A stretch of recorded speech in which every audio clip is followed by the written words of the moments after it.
Hi, I am Noel Ray Tejero, and today I am going to conduct a self-assessment for my trainee, and he's gonna answer all the questions that is asked on this specific assessment. Hi, good evening. I'm John Patrick Cardosa and I am the trainee of Miss Noelle Tejero and now I'm going to answer a self-assessment for PED 032. So, first question is what would I like to change if anything and why? For me, ang i-change ng guro nako is ang consistency sa akong ibuhat na physical activity. Kay night times na for example this week kay consistent ko, then next week kay maputol-putol na, so mao na ko ang need i-change na dapat consistent na weekly, monthly.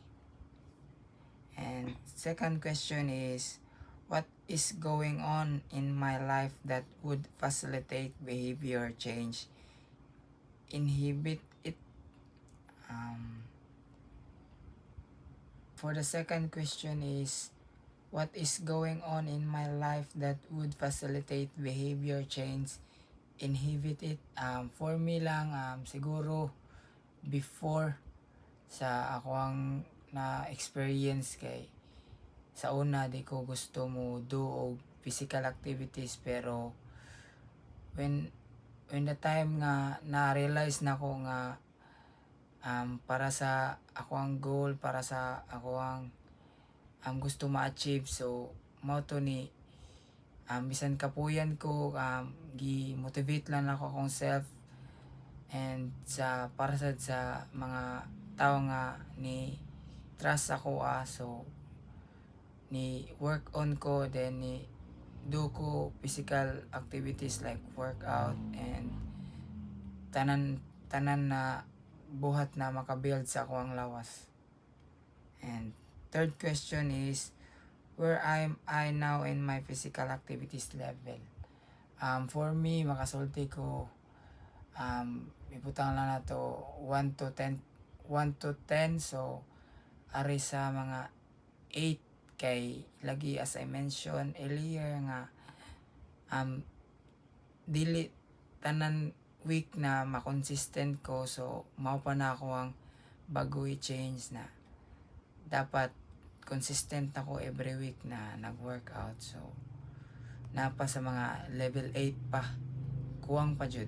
And fourth question, have I tried regular exercise before and failed to stick with it?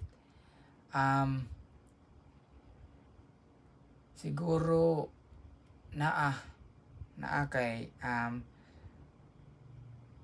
sa for example gusto ko nga mo dako ako ang chest, akong shoulder, akong bicep, pero na wala na ko siya na kuha ba, na failed ko nga ma-achieve na nako. It's because na stop ko tungod sa ninana nga rason na ay mas gi-priority nako ang importante kaysa muhatag og time sa pag-workout, so medyo nabiyaan ako, so mao to na failed ko. Fifth question, currently what do I estimate my potential to stick with an exercise program to be? Ako syempre ako needs yun na ako nga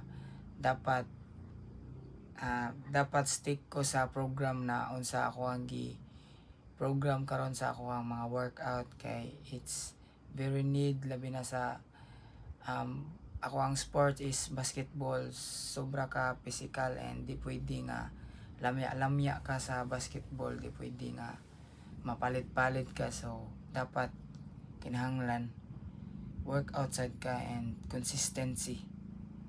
And sixth question, what unmet personal needs I thinking of attempting to meet?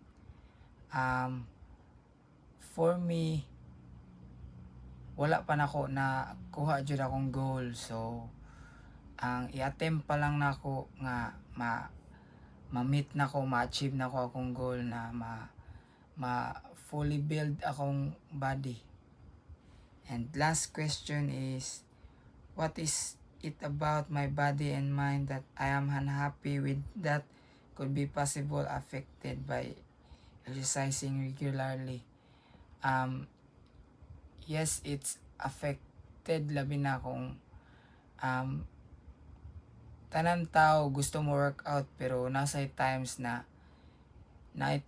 adlaw nga dili ka gusto imong lawas, dili gusto mo trabaho, di gusto mo workout kay kapoy ba, so dili ka happy ana nga day ba nga workout ka, imong hunahuna mo workout ka pero ang imong lawas kay di mo gana, like kapoy kay siya ba. So and it cause ma-affect jud sa imong regular na program.